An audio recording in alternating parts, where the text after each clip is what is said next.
Trader et futur trader, bonjour, et ici c'est Thomas. Donc avant de commencer, je voulais vous préciser que tout ce que je vais dire aujourd'hui dans cette vidéo n'est pas un conseil d'achat ni de vente, c'est vraiment à titre informatif et pédagogique. Je ne suis pas habilité d'ailleurs à vous donner des conseils, je ne connais rien de vous, je ne connais rien de votre patrimoine, donc c'est vraiment à vous de prendre vos responsabilités. Alors pour information, je tourne cette vidéo un dimanche, forcément une maison sa vie, j'ai mes enfants qui peuvent éventuellement faire du bruit autour de moi. Bon, normalement je suis dans une pièce isolée, etc., mais on ne sait jamais, donc si vous entendez des bruits de fond, désolé par avance, tout simplement. Donc on va commencer par, alors du coup je vais ne faire que des actions qui m'ont été demandées, désolé j'ai un peu de retard. Bon, j'espère que c'est pas trop tard pour vous, mais en tout cas je vais essayer de faire une analyse technique de ce que on m'a pu me demander, et c'est vraiment vraiment un titre informatif, hein, c'est vraiment ce que je ferai moi éventuellement sur cette action. Voilà, après à vous de prendre vos responsabilités. Donc on va commencer par l'action Spirit qui est à l'écran. Donc on va prendre chaque bougie correspond à une semaine de cotation. Comme vous pouvez voir, finalement on est clairement dans une tendance baissière sur l'action. Et après la tendance baissière, on assiste à vraiment un petit plat sur l'action. Donc là, on va se mettre en données journalières pour voir un peu ce qui se passe. Alors c'est ce qu'on voyait en hebdomadaire, finalement en journalier, on voit qu'effectivement on est plus dans tendance baissière, mais que ça s'est bien calmé. Par contre, ça n'empêche pas d'avoir quand même des fluctuations assez importantes. Donc du coup, je le fais en direct, hein, franchement j'ai pas du tout regardé trop avant. Donc du coup, là ce que je pourrais éventuellement voir, c'est un triangle, hop, comme ça. Voilà. Puis éventuellement un deuxième triangle comme ceci, qui est plus petit, qui serait plus petit. Donc il est fort possible que si on explose ce petit triangle ici, on explose aussi le plus grand triangle qui est là. Dans tous les cas, moi ce que je ferai personnellement, je ne rentre pas en position sur l'action tant qu'on n'a pas cassé au moins le grand triangle. Et par contre effectivement méfiez-vous quand même, parce que la première résistance elle est clairement par ici, donc du coup qui correspond un peu au plus haut des triangles. Donc est-ce que c'est intéressant de prendre ici une position alors que la première résistance est à ces niveaux là? Voilà, je vous laisse voir le risque et reward, de voir s'il est intéressant ou pas. Cassé par le bas, le triangle qu'on a tracé ici, le grand triangle, invaliderait la tendance entre guillemets, la future tendance haussière, on repartirait vers une tendance baissière. Donc bon, attention hein, quand je dis casser le triangle, il peut très bien y avoir une exagération baissière et puis revenir. Ça arrive fréquemment, c'est tout simplement pour acheter au plus bas pour les gros investisseurs. Entre guillemets, ils ont les possibilités de pouvoir faire baisser un peu le prix pour après repartir dans l'autre sens. Donc voilà, donc clairement comme toujours, il faut suivre la tendance. Là, les volumes arrivent, en tout cas ils sont présents à chaque fois que il y a une hausse. Ici il y a une hausse, ici il y a une hausse, à chaque fois qu'il y a une hausse, les volumes sont là. Donc clairement l'action est accumulée par les investisseurs. Donc action éventuellement intéressante. À vous de voir si vous prenez position ici pour avoir un premier objectif ici, ou si vous préférez attendre la cassure ici, donc qui correspond à la fois à au haut du triangle, et aussi du coup ça tétraïdé deux fois, donc c'est aussi bien le haut du triangle que finalement la résistance qui est là, horizontale. Donc voilà, mais clairement pour moi on validerait la tendance haussière vraiment à la cassure de cette résistance qui est autour des 0,1080. Voilà sur l'action Spirit. Enfin comme toujours hein, dans toutes mes vidéos je ne parle jamais des fondamentaux. Bien sûr que les fondamentaux et les news, etc., les bonnes nouvelles dans une entreprise font évoluer les prix. Là, clairement, quand je fais mes vidéos, je ne parle que d'analyse technique, mais bien sûr, à vous d'aller voir ce qui se passe sur les actions. Voilà, je vais pas forcément tout vous dire sur les actions. Des fois, je suis même pas au courant. Des fois, on me demande des actions, je les connais pas forcément. D'ailleurs, pour tout vous dire, c'est la suivante, je crois, c'est IAG. Je la connais pas. Voilà, ça me permet aussi de découvrir des nouvelles actions. Finalement, c'est vos petits remarques en dessous dans les commentaires, et des actions qui ne sont pas du tout dans mes radars. Donc voilà, c'est bien aussi, hein, ça fait un échange. Donc voilà, donc IAD, l'action suivante, donc c'est une action espagnole comme vous pouvez voir, en tout cas qui est sur le marché espagnol. Donc là, comme hop, on a changé d'action, donc c'est l'action, je ne sais plus comment ça s'appelle, c'est INTR Group, donc c'est AIR le tick. IAG, pardon, le tick. Donc, on va comme d'habitude prendre hop, un peu de recul. Donc, chaque bougie là correspond à une semaine de cotation. On va juste tracer les supports un peu long terme. Vite fait, hop, ici, ici, ici. Voilà, c'est juste les supports que j'ai tracés pour l'instant. Et là, éventuellement, on va... Ouais, il y a un... Alors, c'est pas un support, effectivement, vous allez me dire que c'est pas un support, c'est devenu une résistance. Mince. Du coup, là, hop, ça a travaillé à ces niveaux-là. Voilà. C'est pour voir un peu par où est-ce que ça peut descendre, tout simplement. Alors, là, on se rapproche. Donc, chaque bougie correspond à un jour de cotation. Donc l'action, clairement on voit bien que le jeu des volumes comme d'habitude, hein, il y a d'énormes volumes ici, contrairement à ce qu'on a pu voir dans le passé. Alors est-ce que c'est que l'action du coup les institutionnels s'en déchargent ou finalement est-ce qu'il accumule?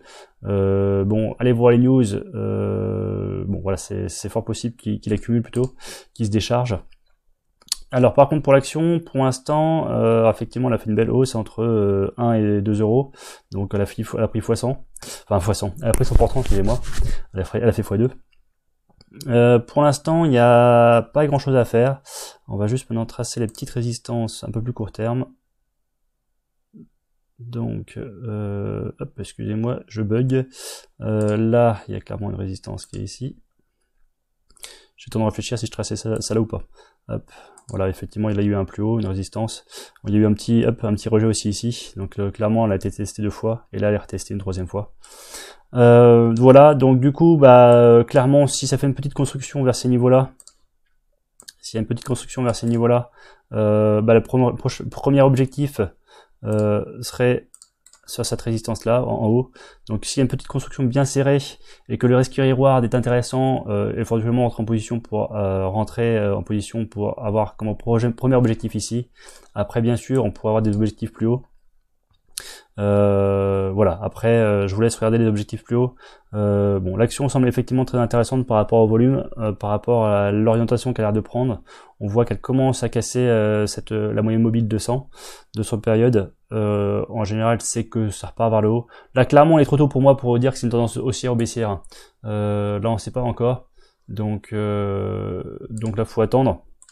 Mais bon, les news, des fois, nous en disent beaucoup plus qu'un simple graphique. Donc voilà. Action suivante, Nightstar. Action sur Next Bruxelles. On va prendre un peu de recul. Donc celle-ci, très très forte baisse comme vous pouvez voir. Et là, les cours se sont mis complètement à plat. Ils n'ont plus du tout rien fait. Les volumes étaient plus du tout présents. Et là, hop, explosion à la hausse avec d'énormes volumes. Donc clairement, l'action, elle redevient intéressante pour les institutionnels. Donc clairement, il faut essayer de la rentrer dans son portefeuille aussi. Bon, malheureusement, à l'heure où je fais la vidéo, vous voyez si je fais le pourcentage de prise, donc elle a pris 700% à un moment donné. Effectivement, là, on est juste revenu à 370% seulement, entre guillemets. Mais bon, elle a quand même bien monté, elle était montée à plus de 700%. En l'espace de quelques jours, donc clairement une explosion énorme, avec des volumes exceptionnels par rapport à ce qu'on a pu vivre dans le passé. Et puis effectivement, alors ça c'est clairement une recovery, énorme baisse, la grosse stagnation, là on adore, c'est bien serré, bien tight comme ça, c'est clairement que, bon, il se passe rien. Mais par contre, là, une news éventuellement, je vous laisse voir ce qui s'est passé. Explosion à la hausse. Alors du coup il y avait moyen de prendre position sur la micro. Alors ceux qui n'étaient pas rentrés, alors, du coup il est très rare de pouvoir rentrer au plus bas. Par contre là il y avait une micro base. Hop, je vais essayer de me débrouiller avec ça. Hop, c'est très bien. Voilà, il y avait une micro base ici qui était construite.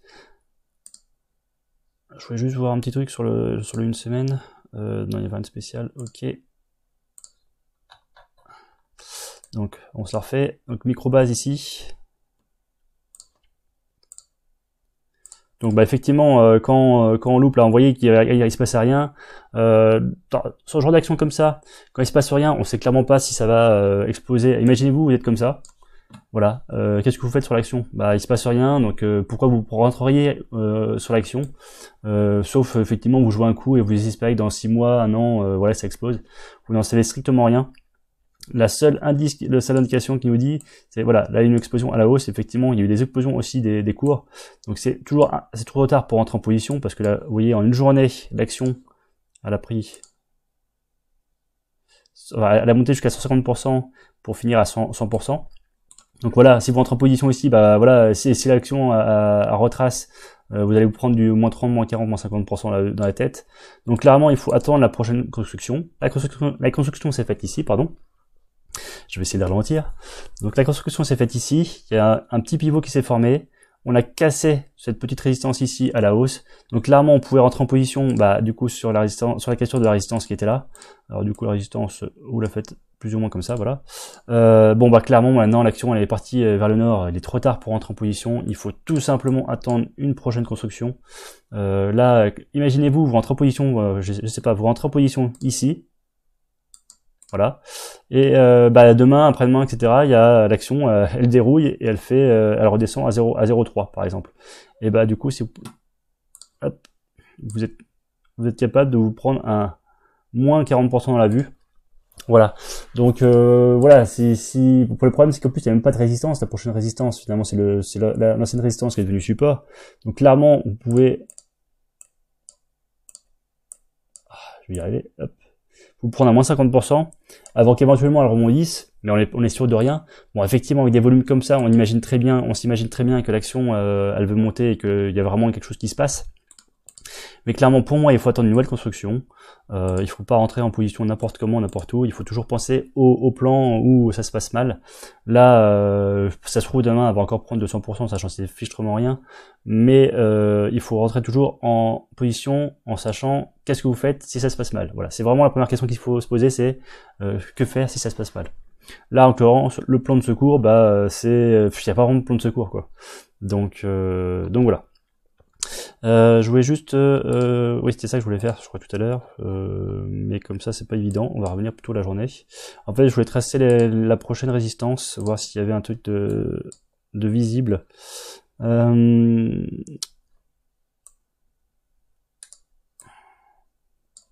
Décidément j'ai du mal avec mon... Je vais y arriver.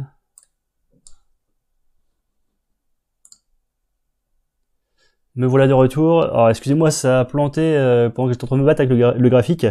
Bon, c'est pas grave. Du coup, vous avez le graphique qui est bon. Donc du coup, on parlait des résistances éventuellement qu'on pouvait tracer. Donc du coup, résistance. Hop, on se la refait. Que je revienne dans le bain. Bah, effectivement, il y a une résistance qui est plus ou moins par là. Mais vous voyez, il n'y a pas quelque chose de bien clair. Alors, effectivement, il y a une espèce de résistance aussi, mais franchement, il y a rien de bien. Enfin, c'est juste les cours qui jouent un peu, mais franchement, c'est pas du clair, net et précis. Là, éventuellement, celle-ci, oui, effectivement, voilà, on pourrait très bien se dire que là, il y a une résistance. Ah, on va dire, je suis en une semaine, j'avais pas fait gaffe. Hop, je vais revenir là. Ouais, voilà, effectivement, celle que j'ai tracée ici, effectivement, c'était bien une résistance qui était bien nette. D'ailleurs, si les cours ont bloqué ici, clairement, ils ont voulu aller plus haut et ils sont revenus en dessous parce que du coup, il y avait une résistance qui était là. La prochaine, effectivement, est ici. Et effectivement, il y en a une éventuellement aussi là.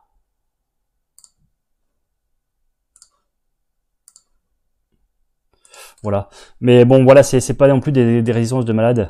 Donc là, il faut clairement attendre une construction d'ailleurs. Effectivement, ce serait bien qu'il y ait une construction qui se fasse juste en dessous ici.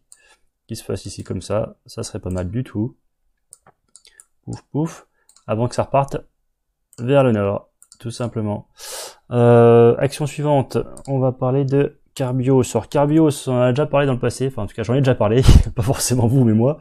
Donc déjà les tracés sont déjà faits sur cette action. Franchement, elle a un comportement un peu idéal cette action. À chaque fois ça fait une explosion à la hausse, ça construit, ça fait explosion à la hausse, ça construit, etc. Donc là, bah du coup ça tombe très bien. On arrive sur les plus hauts de l'action. On a eu une micro-construction, du coup, bah forcément les cours ont bloqué sur l'ancien plus haut. Ça a bloqué, ça a construit, et là, hop, on a explosé du coup la résistance qui est ici. Donc, bah, pour moi, ça devrait faire un peu comme on l'a eu ici. Voilà, la bougie qu'on a, je vais essayer de tracer. Hop, la bougie qu'on a ici, là, qui est encadrée en bleu, c'est la bougie qu'on a eu là. C'est la même chose, donc du coup pour moi on devrait à nouveau avoir assisté à un petit rallye de quelques jours sur l'action pour à nouveau se retrouver buté. et à nouveau à repartir sur une construction. Donc là, il est fort possible qu'on assiste à quelques jours de hausse. Alors quelques jours, quelques semaines, j'en sais rien, mais pour moi, c'est au moins quelques jours de hausse. De toute façon, en général, quand ça explose, vous regardez toutes les actions qui explosent, hein, elles explosent jamais pendant 3 mois d'affilée. Elles vont exploser pendant quelques jours, avant de construire pendant des fois plusieurs semaines, pour à nouveau exploser à la hausse pour plusieurs jours, pour à nouveau construire pour plusieurs jours, plusieurs semaines. Ça fait constamment ça. Vous voyez que l'explosion à la hausse est beaucoup plus rapide que la construction qui elle, a été beaucoup plus lente. Ça fait toujours comme ça, donc clairement quand vous rentrez en position, il faut rentrer en position rapidement, parce que la hausse elle est très rapide, elle dure quelques jours, et après la construction elle est beaucoup plus longue, et là clairement il faut attendre, il faut savoir attendre. C'est vrai que la bourse des fois c'est un peu chiant on va dire, parce qu'il faut être patient, il faut savoir prendre son mal en patience tout simplement. Donc Arbios, action, voilà, je sais pas si demain comment elle sera lundi. Si franchement elle fait une explosion à la hausse super important avec un gap haussier, ça se trouve vous pourrez même pas rentrer en position, je ne sais pas. Par contre, si elle pouvait ouvrir vers ces niveaux-là, vers les 40 €, il y aura clairement un bon point d'entrée à prendre pour ceux qui ne sont pas en position. Donc et après je n'ai pas regardé. On va juste prendre un peu de recul sur l'action. Vous voyez dans le passé, on va juste essayer de prendre un peu de recul. Il ne se passe rien, on est dans les plus hauts. Donc là, clairement, on n'a pas de zone de résistance, etc. On ne sait pas où ça va s'arrêter. Donc, où prendre vos bénéfices. Là, clairement, si vous aviez acheté ici, je pense que vous misiez comme premier objectif les 39 €, parce qu'il y avait une résistance à ces niveaux-là. Maintenant qu'on est sur les plus hauts, vous ne savez pas où prendre vos bénéfices. Voilà, après c'est vraiment selon votre stratégie de trading de prendre vos bénéfices. Par contre, n'oubliez pas, hein, ce qui est à retenir quand même, c'est qu'en général les hausses elles font quelques jours avant qu'il y ait à nouveau un calme plat, enfin un calme plat ou une construction plutôt. Donc voilà. Action suivante, Claranova. Donc ça c'est pareil, c'est du vu aussi. Donc la dernière fois que j'en ai parlé, j'imagine que c'était ici, quand j'espère que ça fasse une construction avant de repartir à la hausse sur la cassure de la résistance au 8,80 €. Bon, la résistance clairement ne s'est pas fait dans le bon sens. Vous voyez, hop, ça a cassé par le bas. Mais en fait, cette cassure par le bas, c'est clairement au moment où toutes les actions, franchement, les actions mondiales ont explosé à la baisse. Ça a explosé à la baisse. Pourquoi? Parce que la Covid-19 qui est passée par ici. Donc il n'y a pas que cette action-là qui a dérouillé, il y a vraiment toutes les actions mondiales qui ont dérouillé pile pour le même moment. Et pile pour le même moment, pendant un mois ça a dérouillé sur toutes les actions. Là clairement on voit que l'action reprend doucement son petit chemin comme elle faisait avant. Vous voyez, les mouvements sont aussi amples qu'avant, etc.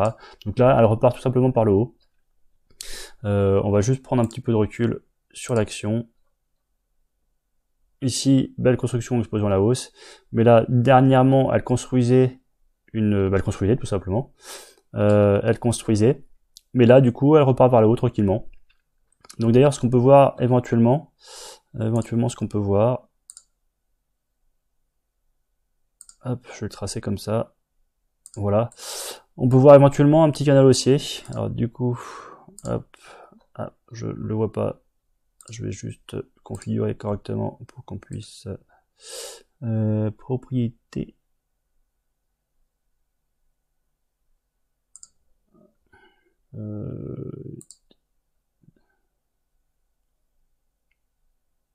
Tac. Voilà. Donc aussi en données journalières, on voit aussi le canal. Vous voyez, j'ai tracé un canal. Je sais pas si le canal va continuer à fonctionner, mais dans tous les cas, peut-être que l'action va monter en haut du canal ici pour à nouveau redescendre. Je la verrai bien du coup redescendre ici, aussi bien sur la résistance que j'ai tracée en pointillé ici, et sur le bas du canal, pour à nouveau repartir ici, taper la résistance. Je la vois bien faire ça avant de pouvoir remonter ici et exploser vers la hausse. Donc voilà, c'est un peu une demi-idée pour l'instant sur Claranova. Pour moi, clairement, hein, c'est pas une action qui a une tendance baissière. Vous voyez clairement que construction, explosion à la hausse, construction, explosion à la hausse. Là, effectivement, elle a voulu construire, elle est descendue plus bas qu'elle aurait dû descendre pour moi. Donc je pense qu'on est reparti un peu vers le nord sur cette action-là. D'ailleurs, il y a un espèce de triangle ici qui avait à tracer avant. Vous voyez, il y a un triangle énorme. Je vais enlever, enfin, je vais pas forcément enlever celui-là. Hein. Donc du coup, il y aurait peut-être une explosion à la hausse de ce triangle, de cette droite descendante que j'ai tracé ici. Peut-être qu'il y a une explosion à la hausse une fois qu'on aura cassé cette droite. D'ailleurs, on est pile poil sur ces niveaux-là. Donc, histoire à suivre, tout simplement. Ou est-ce que, du coup, ça va continuer son petit bonhomme de chemin dans le canal, tranquillement? Je ne sais pas. En l'occurrence, dans le passé, ce qu'elle faisait à chaque fois, elle explosait à la hausse dès qu'elle cassait une résistance. Donc peut-être que quand elle va casser cette résistance oblique qui est ici, ouais, c'est le mot oblique que je cherchais, peut-être que ça va exploser à la hausse, tout simplement. Après, n'oublie pas que le premier objectif quand même, il y a quand même une grosse résistance à passer quand même, c'est le haut du triangle qui sera à passer. Voilà, je peux la tracer comme ça, mais je peux la tracer aussi un peu plus comme ça. Donc il y a une résistance, il y a une zone de résistance à passer. Donc n'oubliez pas hein, quand je trace des droites, c'est des zones de résistance ou des zones de support, c'est pas forcément un point précis, c'est pas à 11,11 € que ça va casser, c'est clairement des zones. Donc voilà. Et on va passer sur la dernière action, qui est l'action Esprit. Je peux commencer par celle-là? Non, je vais pas commencer par celle-là. Je sais plus ce que je vais. Ah si, j'ai commencé par ça là, c'est bien ce qui me semblait. Qu'est-ce que j'ai oublié? Je sais plus ce que j'ai fait. Esprit, on a commencé par Esprit. Garbios, Night Star, je l'ai fait ou pas? J'ai marqué sur mon cahier, enfin je pensais l'avoir retenu, là du coup je regarde sur mon cahier. Et bon bah écoutez, je crois que j'ai tout fait. j'en perds mes moyens. Voilà, c'est pas grave. Écoutez, voilà, je crois que les 5 actions sont passées, donc n'hésitez pas à liker la vidéo si elle vous a plu. N'hésitez pas à vous abonner. Écoutez, n'hésitez pas dans les commentaires à me dire les actions que vous voulez que j'analyse pour vous. Je le fais avec plaisir. Désolé si des fois j'ai un peu de retard. Hein. Clairement, contrairement à d'autres youtubeurs, moi je n'ai rien à vendre. Donc, comme je n'ai rien à vendre, voilà, je fais ça un peu quand j'ai le temps. Donc, j'espère que, en tout cas, mes vidéos vous plaisent. Et voilà, sur ce, je vous souhaite de très bons trades et à très bientôt. Allez, ciao!